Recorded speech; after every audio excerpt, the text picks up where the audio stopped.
good morning ඉසුරු. good morning තාක්ෂි. ඉතින් මේ මොනවාද අපි දවස් කිහිපයකට පස්සේ ආයිත් පාරක් අපි එනවා. ඔව්. ඉතින් අද මොකද කතන්දරේ? නෑ අද මට හිතුණා දැන් මේ යුද්ධෙත් එක්ක කට්ටිය පොඩ්ඩක් විවිධාකාර කාරණා කතා කරන්නේ තාක්ෂි. ඔව්. ඒ කියන්නේ ඔය යුද්ධේ කරලියට ආවා. යුද්ධේ කරලියට ආව සෑහෙන්න අපිත් පෝස්ට් දැම්මා සමහර වෙලාවට අපිටත් කට්ටිය බැනලා තිබ්බා අරකයි මේකයි. කොහොම හරි මේ කොහොමරි යුද්ධ කාලේ දාක්ෂ දැන් මේ ඔය රණවිර සමරමේ කතන්දරෙත් එක්ක වුණානේ ඔය කමියුනිකේෂන් අවුල් ගැන. ඔව්. හරියට කතා කරන එක ගැන ඊට පස්සේ සෑහෙන ලොකු අලකරංචියක් වුණානේ ඔයාලා අපි දන්න කෙනෙක්ට. ඔව්. හරිද? ඉතින් මට හිතුණා මේ යුද්ධරත් තාක්ෂි කට බලපෑවද කියලා. මං කියන්නේ නෑ ඒක විතරයි එකම හේතුව කියලා.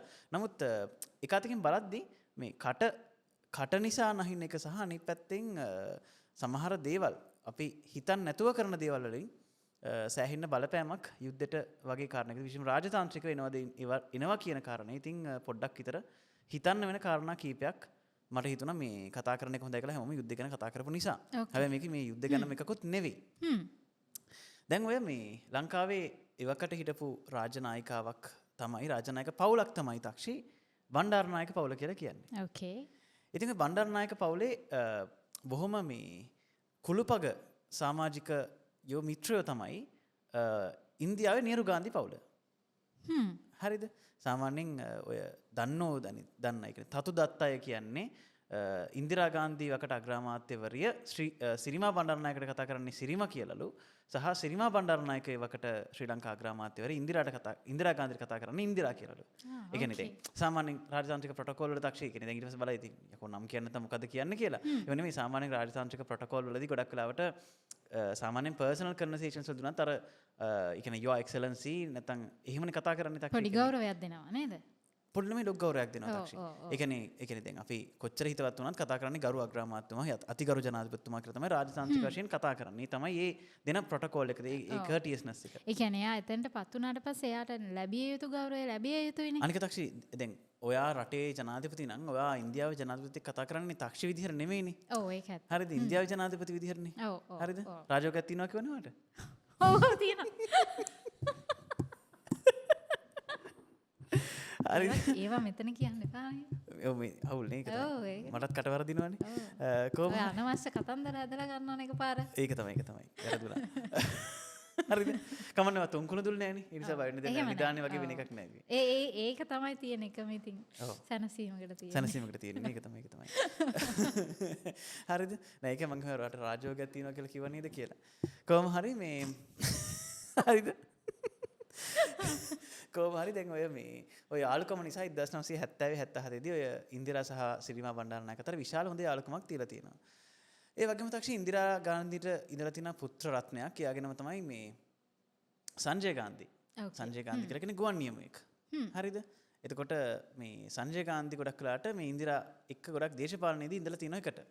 ඒ වගේම තමයි සිරිමා බණ්ඩාරනායකට ඉඳලා තියෙනවා අනුර බණ්ඩාරනායක. දැන් ඔය සමහර කට්ටිය මේ කාලේ නිකන් පින්තූර දානවලු. ඒ කියන්නේ මේ අගමැතිවරු තාක්ෂි ඒ කියන්නේ දැන් නේරු ඉන්දිරා ඊට පස්සේ රජීව් ගාන්ධි නැත්නම් සංජය ගාන්ධිලගේ ෆොටෝස් එක අනිත් පැත්තෙන් සිරිමා නැත්නම් බණ්ඩාරනායක සිරිමා බණ්ඩාරනායක සහ අනුර බණ්ඩාරනායකගේ ෆොටෝස්. ඒ කියන්නේ අර ඒ වගේ එකට නිකන් හිතන්න නිකන් පවුල් ඒ වගේ පවුල් ඇතරම තාක්ෂි ලෝකෙත් හරි අඩුයිනේ. ඔව්. ගොඩක් අය අගමැති වෙලා තියෙන. කොහොම හරි ඉතින් අනුර බණ්ඩාරනායක විතරයි මම හිතන්නේ අග්‍රාමාත්‍ය වෙන්න බැරි වුණේ. කොහොම හරි ඔය වගේ බොහොම කුළුපග මිත්‍රත්වයක් තිර දෙන පුද්ගලික මිත්‍රත්වයක්. එතකොට මේ කාලෙ වෙද්දී ලංකාවේ විපක්ෂ දේශපාලනය කර එක්සත් ජාතික පක්ෂය ජේ.ආර්. ජයවර්ධන රණසිංහ ප්‍රේමදාස වගේ කට්ටිය තමයි විපක්ෂ දේශපාලනයේ හිටියේ. ඕකේ. කොහොම හරි දැන් ඔය ඉන්දිරා ගාන්ධි 1976 විතර මට මතක විතර 75 හෝ 76 ඡන්දෙදී පරදිනවා. ඒ කාලෙදී 1977 ලංකාවේ ඡන්දයක් තියෙනවානේ. ඒ කාලේ නිකම් ප්‍රේමදාස සහ ජේ.ආර්. එහෙම ගොඩක් විහිළුවට කිව්වල එක්සත් ජාතික පක්ෂ නිකන් කට්ටිය විහිළුවට වගේ කිව්වලු මේ එහෙ එළදෙනයි හරකයි නම් වහුපැටියයි නම් ඔන්න පැරදිලා ගෙදර ගියා. මෙහි එළදෙනටයි වහුපැටියටත් වෙන්නේ ඔන්න ඔක කියලා. සිරාවට? එහෙම කියලා තියෙනවා තාක්ෂි. හරිද? ඒ කියන්නේ සිරිමා බණ්ඩාරනායක සහ අනුර බණ්ඩාරනායක. අර පැත්තෙන් ඉන්දිරාටයි රජීව්ටයි සංජය. කොහොම හරි ඉතින් අවසානයේදී ඉන්දිරා අග්‍රාමාත්‍යවරයාට පත් ලංකාවේ ජේ.ආර්. ජනාධිපති වෙනවා. ප්‍රේමදාස අගමැති වෙනවා. ඊට පස්සේ කොහොම හරි ඉන්දිරා ඡන්දෙ දිනලා ඉන්දිරාත් ආයි ඉන්දියාවේ බලය ගන්නවා. ඒතර ඒ නිසා ඉන්දිරාට මේක ගැන පොඩි තරහක් තිබ්බලු තාක්ෂි. මොකද පුද්ගලිකවනේ ගහන්නේ. ඔව්. සහ එයාට සංජය ගාන්ධි මිය යනවා. ගුවන් අනතුරක් එක්ක වෙලා. ඒතකොට රජීව් ගාන්ධි තමයි දේශපාලනේ ඉන්නේ. රජීව් ගාන්ධි කියන්නේ ඇත්තටම තාක්ෂි ගුවන් නියමුවෙක් කියලා කියන්නේ. රජීවුත් ඔව්. ඕකේ. එතකොට කොහොම හරි මෙහෙම ඉද්දි 1980 ගණන් වල විතර ඉන්දිරා ගාන්ධි මිය යනවා. ඊට පස්සේ තමයි රජීව් ගාන්ධි ඉන්දියාවේ අග්‍රාමාත්‍යවරයාට පත් වෙන්නේ. මේ අතරේ ඉන්දිරා ගාන්ධිට යම් ප්‍රශ්නයක් තිබුණා. තාක්ෂණ මොකද ඉන්දියාව කියන්නේ ලෝක බලවතෙක්. ඒ වගේම අනිත් පැත්තෙන් සෝවියට් දේශෙත් එක්ක බොහොම ළඟ සම්බන්ධයක් තිබ්බ රටක්. ඒ නිසා ඉන්දියාව ගොඩක් කලට උත්සාහ කරාලු මේ ලංකාව JR කියන යන්කි ඩිකි කියලානේ. යන්කි ඩිකි කියලා කියන්නේ ඇමරිකාවට සාමාන්‍යයෙන් යන්කි කියලා කියන සමහර අය තරහට වගේ. JRට සුරතල් නාමයක් තිබුණේ තාක්ෂි ඩිකි කියලා. ඒතර මෙයාට යන්කි ඩිකි කියලා තමයි කියනවා කියන්නේ. ඇමරිකාවේ හිතවත් ඩිකි කියලා. ඒතර ඒ නිසා යන්කි ඩිකි. හරි කියුට් නේ. බලන්න නේද? බලන්නකෝ. බබෙට්ටක් දාන්න. යන්කි ඩිකි. ඔව් එතන මරුණමනේ. යන්කි ඩිකි. කොහොම හරි මේ නෑ දැන් තියෙන නම් වල හැටියට නේ. අපෝ දැන් තියෙන නම් කියව ගන්න බෑ. ඒ අතින් යන්කි ඩිකි හොඳයි. ඒ වගේ කියන්නේ දැම්මොත් පුදුම වෙන්න කාරණාවකුත් නෙමෙයි දැන් තියෙන නම් එක බලුවා. ඔව්. ඔයාලා මේ දවස්වල පොඩක් හිතන වැඩි දේශපාලනික න රාජෝගයක් තියෙනවා කිව්වට පස්සේ බබාලට නම් දාති කියන්නේ වගේ නෝ. එහෙම තමයි ඉතින් අපි ඉස්සරහා ගැන හිතලා දේවල් කරන්න බෑ. අන්න ඒකයි නේ. ඔව් දැම්මම ඉතින් මේ පෙරසූදා. පෙරසූදානම් මේක තමයි. හරිද?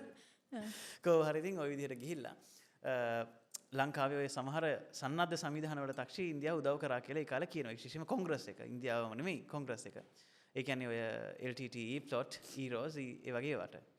කොහොම හරි පස්සේ ඉන්දියාවයි ලංකාවයි කියන්නේ මේ ගැටණේ යද්දී 1980 ගණන් වල විතර එද්දී මේ LTTE එක එක්ක විශාල ගැටුමක් ලංකාවේ ඇති වුණා 1987 විතර වෙද්දී. ඒ කාලේ තමයි ඔය සුප්‍රකට වඩමාරච්චි මෙහෙම කියලා කියන එක ඇති වෙන්නේ. හරි. ඔන්න ඕකදී තමයි ලොකුම වැඩේ වෙන්නේ. වඩමාරච්චි. හරිද? ලංකාවට ඒ කාලේ යුද්ධය ඇත්තටම ජයග්‍රහණය කරන්න පුළුවන්කමක් තිබ්බලු. දවස් 10ක් විතර ඔක කරගෙන ගියා නම් තක්. කියන්නේ ප්‍රවාහකරන් කොටු වෙන තරමටපත් වුණාලු. පස්සේ ඉතින් ඔයාලා දන්නවනේ කතන්දරේ. ඉන්දියාව මුලින්ම ලංකාවේ නාවික හමුදාව සීමාව ආක්‍රමණය කරන්න උත්සාහ කරා. යාපනයට අත්‍යවශ්‍ය ද්‍රව්‍ය දෙන්න ඕනේ කියලා. ලංකාව ඉඩ දුන්නේ නැහැ. ඊට පස්සේ ඉන්දියාව අහසින් පරිප්පු දැම්මා. හරිද? ඔපරේෂන් පෝමාලේ කියලා කොට කියන්නේ. ඊට පස්සේ ඔන්න JRට මේකට තරු පෙන්වන්න ගත්තා. ඊට පස්සේ ඉන්දියාව JR එක ඩික්සිත්ගේ කොළඹ අසයින්මන්ට් එකේ ඔයගෙන ලොකු රිසර්ච් තියෙනවා. හරිද? ඉතින් එතකොට ওই විදිහට ලංකාව පොඩ්ඩක් මෙල්ල වෙනවා. හරිද? ඊට පස්සේ ඉතින් JRට සිද්ධ වෙනවා ශ්‍රී ලංකාවේ සහ ඉන්දියාවත් අතර ඉන්දු ලංකා ගිවිසුම අත්සන් කරන්න. ඊට පස්සේ ඒකත් එක්ක ලොකු ප්‍රශ්න ගොඩක් ලංකාව වෙනවා. හැබැයි JR එකදී මේ වැඩක් කියනවා. JR කියනවා රජුට මෙහෙමයි මම ඔක අත්සන් කරන්නම්. හැබැයි දැන් දකුණේ මට ලොකු ප්‍රශ්නයක් මේකට එනවා. ඒ ASCII උතුරේ ප්‍රශ්නකුත් තියෙනවනේ තාම. ඒ නිසා ඔයා උතුර බලලා දෙන්න පුතා කියලා. කියනවා. හරිද? හරිද? රජීව් ගාන්ධිත් කල්පනා කරලා ඉතින් අවුලක් නැහැ. ඉතින් අපි හදපු පොරවල්නේ ඔක මොන හරි කරගන්න පුළුවන් නේ කියලා. හරි අංකල් ඔයා බය වෙන්න එපා කියලා. ඉතින් එහෙමනේ. හරිද? එහෙම තමයි. ඉතින් වෙන්නේ ඔක. හරිද? ඒ වුණාට තාක්ෂි ওই කාලේදී ඔන්න ප්‍රභාකරනුත් ඉන්දියාවට ගෙන්න ගන්නවා. ඔය යුද්ධය අතර කාලෙදී මේ කියන්නේ ඉන්දු ලංකාවේ සමන පොඩ්ඩක් කලින්. ඊට පස්සේ ඉතින් ප්‍රභාකරන්ට රජීව් ගාන්ධි පොඩ්ඩක් උපදෙස් ටිකක් එහෙම දීලා ප්‍රභාකරන් යන්න හදද්දි කියනවා රජීව් ගාන්ධි මේ පොඩ්ඩක් ඉන්න කියලා එයාගේ පුතා රාහුල් ගාන්ධිට කිව්වලු පොඩ්ඩක් මේ මගේ බුලට් ප්‍රූෆ් කෝට් එක අරන් ඉන්න කියලා. ඕකේ. ඒ බුලට් ප්‍රූෆ් කෝට් එක ප්‍රභාකරන්ට අන්දලා කිව්වලු පිටට තට්ටුවක් දාලා මේ පොඩ්ඩක් පරීක්ෂණයෙන් ඉන්න කියලා. හරිද? එහෙම කිව්වලු. හරිද? ඉතින් ඊට පස්සේ ප්‍රභාකරන් ආයි පාරක් තරහින් පොඩි වෝනින් එකක් දීලා නේ. පරීක්ෂණයෙන් ඉන්න එක නෑ. ආදරේට තට්ටුවක් දාලා කියන්නේ මේ පොඩ්ඩක් පරීක්ෂණයෙන් ඉන්න කියලා අපි කියන්නේ අර. එහෙම ඉතින් කෝට්ටයක් අඳලා තාක්ෂි පරිස්සමෙන් ඉන්න කියලා කියන්නේ. ඔව් නේද?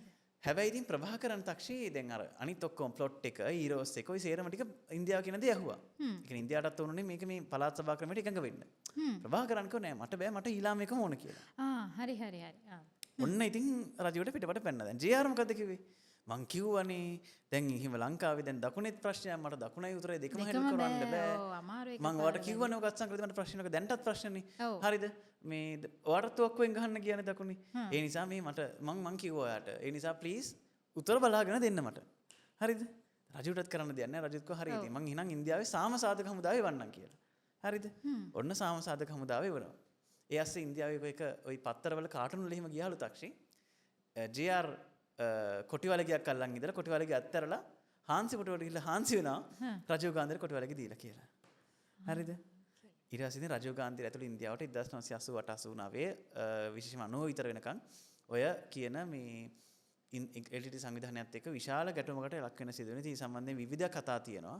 එයාලාගේ සහ ඉන්දියාව සහ LTT අතර ඇතිවෙච්ච කාරණාවලදී එතකොට තිලීපන් කියලා කෙනෙක් උපවාසයක් කළා මිය යන්න ওই කාලෙදී ඉන්දියන් හමුදාවට විරෝධය පළ කරලා කොහොම හරි ඔන්න ඕකත් එක තමයි ඉන්දියාවට දැඩි හානියක් ඒ කියන්නේ වියට්නාම් යුද්ධ වගේ එකතරම ඇති වෙනවා තක්ෂි. ඉන්දියාවට ගහන්න බැරි වෙනවා. සහ යතින් ඒ අතරේ ප්‍රේමදාස ජනාධිපතිවරයා බාටපත් වෙලා එයත් කියනවා මේ කරුණාකරලා ඉන්දියානු හමුදාව අයින් කරන්න කියලා. ඔන්න ඕක නිසා තක්ෂි තව දෙයක් වෙනවා. ඒ තමයි ඉන්දියාව උත්සාහ කරනවා කියලා කියනවා. ඒ කියන්නේ විශේෂයෙන්ම කොංග්‍රස් එකේ ආණ්ඩු කාලේ මේ ප්‍රභාකරන්ව අයින් කරන්න LTT සංවිධානය. එයාව ඉවත් කරලා මහත්තයා කියන පුද්ගලයාට මහත්තයෙක් ප්‍රභාකරන් නැතුව එයාගේ තනතුර පුරවන්න මහත්තයා හරහා. හරිද? ඉතින් කොහොම හරි ওই නිසා LTT එකට රජීව් ගාන්ධි විශාල කරදරයක් වෙන්න පටන් ගන්නවා. සහ 1991 ඡන්දයක් තියෙනවා. දැන් මේ ඡන්දේ මේ වෙනකොට ඉන්නේ කොංග්‍රස් එක නෙමෙයි වෙන පක්ෂයක් බලේ ඉන්නේ. කොහොම හරි කොංග්‍රස් එකට නැවතත් බලය ගන්න පුළුවන්කමක් ඇති වෙයි කියලා බොහොම විශ්වාසයක් තියෙනවා. ප්‍රභාකරන් දැනගන්නවා මම ඒක රජීව් ගාන්ධි ආවොත් මට ඉවරයි. පරිප්පුව හම්බ වෙනවා. හරිද? සහ අනිත් පැත්තෙන් තරහකුත් තිබ්බා. ඒ කියන්නේ මෙයා මේ මට කර වැඩේ කියලා. ඉතින් කොහොම හරි ওই සම්බන්ධයෙන් එකතු වෙලා එයාලා තීරණය කරා රජීව් ගාන්ධිව මරන්න ඕනි කියලා. එතකොට තක්ෂි මරන්න තීරණය කරාට පස්සේ ඔකට දෙන්න විෂන් එක දෙන්නේ චන්ද්‍රසේකරම් පාක්‍ය චන්ද්‍රසේකරම් කියලා කියන තමයි මිෂන් එක දෙන්නේ. හරිද?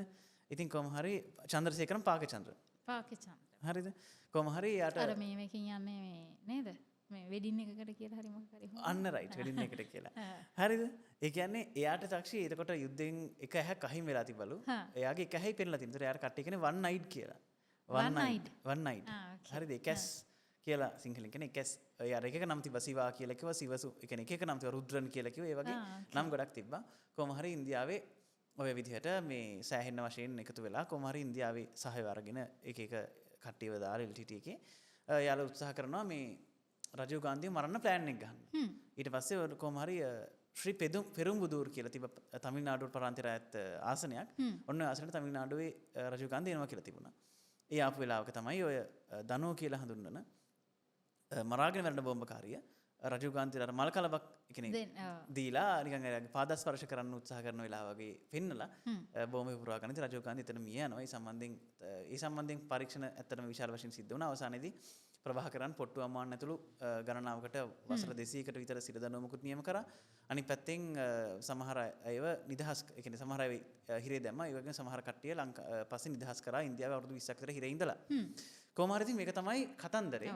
ඔය ඒකෙදි අර මගුල් ගෙදර කතාව කිව්වේ එයාලා යනකොට ඒගොල්ලෝ මේ බෝඩ් එක ක්‍රොස් කරනකොට කියනවා මේ අපි මගුල් ගෙදරකට යන්නේ කියලා නේද? ඔව් ඒ කියන්නේ තක්ෂි රාමේශ්වරම් වලට බෝට්ටුවකින් යන්න පුළුවන් මේ තලේමන් ආරම්භ ඉඳන් ඒ කලෙම සේවයක් තියලා තියෙනවා. එතකොට යාලා ඉන්දියාවට ගියාට පස්සේ කියලා තියෙන්නේ අපි ගියේ මගුල් ගෙදරකට.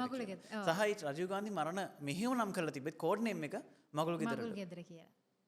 ඉතින් ඔහොම තමයි මගුලක් වෙන්නේ. ඒ කියන්නේ මේ සෑහෙන කාලයකට කලින් ඉවර වෙන්න තිබ්බ වැඩේ තමයි. ඔව් 1987 ඇත්තටම ඉවර කරන්න තිබ්බ වැඩේ තමයි. තියෙන්නේ බැලුවොත් ඉතින් රජීව් ගාන්ධි තමයි. හරිද? ඇත්තටම කවදාවත් මෙහෙම රජීව් කියන්නේ එච්චර එක්ස්පීරියන්ස් තියෙන මිනිහෙක් නෙවෙයි දේශපාලනය. ඒතකොට එයා දේශපාලන කරන්න ඉප කෙනෙක් නෙවෙයිනේ. ඒ කියන්නේ එයාගේ වයිෆ් සෝනියා. එයා ඉගෙන ගන්න කාලේ මට මතකයි එංගලන්තේ ගිහිල්ලා ඒක කැන්ටින් එකේ වැඩ කරපු කෙනෙක් තමයි සෝනියා කියන්නේ. එයා ඉතාලි ජාතික කාන්තාවක්. හරිද? ඒ නිසා යා ඉන්දියාගේ පොඩි විරෝධයක් මැද තමයි විවාහය කරගෙන තියෙන්නේ. හරිම මේ සැහැල්ලුවෙන් හිටපු මිනිස්සෙක් ඉතින්. ඔව්. ඒ කියන්නේ යාට උනේ යාගේ අයියත් මරුණා අම්මත් මරුණා. ඒ නිසා දේශපාලනය කරන්න උනා. දේශපාලනයට එන්න උනා. ඉතින් අතන JR කියන්නේ ඒ කියන්නේ ලංකාවේ ඇතුලේ දැන් ගොඩක් කියනවනේ සමහර අය මේකේ යුද්ධෙදි මේ කවුද ජාත්‍යන්තර බලපෑම් ජාත්‍යන්තර බලපෑම් යම් ප්‍රමාණයකට එන්න තිබුණා. නමුත් අර ඉන්දියාවෙන් JRට ආපු වගේ බලපෑමක් ඇත්තටම ඒ කාලේ ආවේ නැහැ. මොකද හේතුව 2009 වෙද්දී ඉන්දියාවේ නිල නොවන එක නිල අග්‍රාමාත්‍යවර මන්මෝහන් සිං හැබැයි ඉන්දියාවේ ප්‍රධාන පක්ෂය වෙච්ච කොංග්‍රස් එක පාලනය කරේ නායකයා වුණේ රජීව් ගාන්ධිගේ වැන්දපුව වෙච්ච සෝනියා ගාන්ධි. ඉතින් එයාට ලොකු ප්‍රශ්නයක් තියෙන ඉතින් මොකද ඒ කියන්නේ පිටරට ගිහිල්ලා එච්චර ලොකු ලව් ස්ටෝරි එකකින් විවාහ වෙලා එයාගේ සැමියාව මැරුවට පස්සේ ප්‍රභාකරන්දී යම් ආකාරයක පුද්ගලික වෛරකුත් තියෙන්න තිබුණා. ඉතින් කොහොම හරි ඔය කරනා ටික අදාළ වුණා. ඉතින් කොහොම හරි ඔන්නෝම තමයි වුණේ. ඒ කියන්නේ 87 ඉවර වෙන්න තිබිච්ච එක තමයි දිග්ගැස්සුනේ. ඒකට ඉතින් ලංකාවත් බලපෑව තක්ෂණ මොකද ලංකාව ඉන්දියාව අනවශ්‍ය විදිහට තරහ කරගත්තා. ඒ කියන්නේ අර ඇමරිකාවත් එක්ක ඕනට වඩා හුරතල් වෙන්න ගිහිල්ලා. ඔව් ඒක තමයි. ඒ නිසා ඉතින් ඔය රාජතාන්ත්‍රික දේවල් කියලා කියන්නේ බොහොම පරිස්සමෙන් ඩීල් කරන්න ඕන දේවල්. ඒ කියන්නේ බොහොම පරිස්සමෙන් කියන්නේ මොකද බැලන්ස් කරනවා කියන එක ඇත්තටම කලාවක්. ඉතින් ඒකට බොහොම කොහොමද ඒකට කියන්නේ සුහුරු වෙන්න ඕනි, අත්දැකීම් තියෙන්න ඕනි. එතකොට කළ පුරුද්ද තියෙන්න ඕන, දැක පුරුද්ද ඕ තියෙන්න ඒක ඕන. ඒකත් අර අපි එදා මේ අනුදි ගැන කරපු කන්ටෙන්ට් එකේදීත් නේද? අපේ අන්තිම අන්තිම කන්ටෙන්ට් content එකේදී කිව්වේ සමහර දේවල් තියෙනවා ඒක ප්‍රැක්ටිස් කරන්න ඕනනේ සෑහෙන්න. කියන්නේ දැන් ওই රාජතාන්ත්‍රික ගනුදෙනු කියලා කියන්නේ ඉතින් එකපාර එහෙම අහසින් කඩාපාතුනා වගේ ගිහිල්ලා වාඩි වෙලා වැඩේ කරන්න ටිකක් අමාරුයි. ඔව් ලංකාවේ සමහර අය හිතන් හිටිය රාජතාන්ත්‍රික තනතුරු රාජතාන්ත්‍රික වැඩ කරන්න පුළුවන් කියලා සමහර ඒ කියන්නේ සමහර රාජකුමාරයෝ වගේ අයත් එක්ක යාළුවා හිටියහම එක්ස් ගර්ල්ෆ්‍රෙන්ඩ්ලා වුණාම එහෙම හිටව පාලකයෝ හිටියා. සමහර රටවල් මම කියන්නේ ලංකාවේ නෙමෙයි. ඔය ජිල්ලබ හිටියා. ඔය ජිල්ලබ හිටියා එහෙම පාලකයෝ හිටකනේ. තමන්ගේ පුතාගේ එක්ස් ගර්ල්ෆ්‍රෙන්ඩ්ට වෙලෙක් අප් එක කරුණාට පස්සේ කොහේ රටක ඔව් ඒ වගේ රාජතාන්ත්‍රික තනතුරක් දෙන ඒ වගේ ඒවත් තිබුණා. හැබැයි ඉතින් මෙහෙමයි එහෙම කියලා දැන් ඒ කියන්නේ රාජතාන්ත්‍රිකතාවය කියලා කියන්නේ අතරම වෙනම කලාවක්. ඉතින් ඒකට වැඩ කරලා තියෙන්න ඕන සහ පුහුණුව තියෙන්න ඕනේ. ඒ වගේ ඉතින් කට විශේෂයෙන්ම කට පරිස්සම් කරගන්න ඕනේ. ඒක තමයි මේන්ම දේ. ඕනේ. ඉතින් ඇත්තටම මේ රජීව මැරුණේ මේ ඊයේ වගේ දවසකනේ. ඔව් මැයි 21 තමයි. 1991 මැයි 21 තමයි රජීව් ගාන්ධි මේ ඒක නිසා තමයි ඉතින් කතන්දරේ මතක් වුණේ. කතන්දරේ මතක් වුණේ.